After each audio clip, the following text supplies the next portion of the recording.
ఇక తెలంగాణలో మహిళలకు 2,500 బడ్జెట్తో కొత్త పథకాలు నిధులు. ఈ నెల 26 నుండి అసెంబ్లీ సమావేశాలు. రేవంత్ రెడ్డి సర్కార్ మరో ఎన్నికల హామీ అమలు దిశగా కసరత్తు మొదలుపెట్టింది. మహిళల కోసం ఇప్పటికే అమలు చేస్తున్న పథకాలు సూపర్ హిట్ కాగా ఇప్పుడు మహిళలకు 2,500 పథకంపై ప్రకటనకు కసరత్తు చేస్తున్నారు. ఈ మేరకు ఈ నెల 28 అసెంబ్లీలో ప్రవేశపెట్టే బడ్జెట్లో ప్రకటన దిశగా చర్చలు సాగుతున్నట్లుగా సమాచారం అందుతుంది. తెలంగాణ అసెంబ్లీ సమావేశాలు ఈ నెల 26 నుండి ప్రారంభం కానున్న 28న 2026-27 వార్షిక బడ్జెట్ను ప్రభుత్వం అసెంబ్లీలో ప్రవేశపెట్టనుంది. మొదటి రోజు ఉభయ సభలను ఉద్దేశించి రాష్ట్ర గవర్నర్ జిష్ణుదేవ్ వర్మ ప్రసంగించనున్నారు. మరుసటి రోజు గవర్నర్ ప్రసంగానికి ధన్యవాదాలు తెలిపే తీర్మానంపై చర్చ జరగనుంది.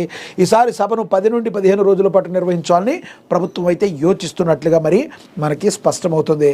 మరి ఈ సభకైనా కేసీఆర్ వస్తారా, వచ్చి మళ్ళీ తూతూ మంత్రంగా వెళ్ళిపోతారా, అసలు బడ్జెట్లో మరి రాష్ట్ర ప్రభుత్వం ఏ విధంగా కేటాయించబోతుంది అన్న విషయాన్ని అందరికీ కొంత ఉత్కంఠగా మారే అవకాశం అయితే స్పష్టంగా అయితే కనబడుతుంది.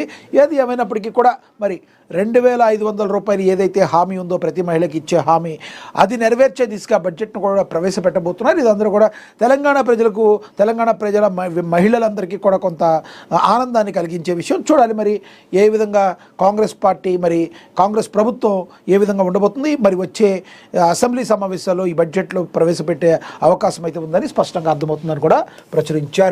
ఇక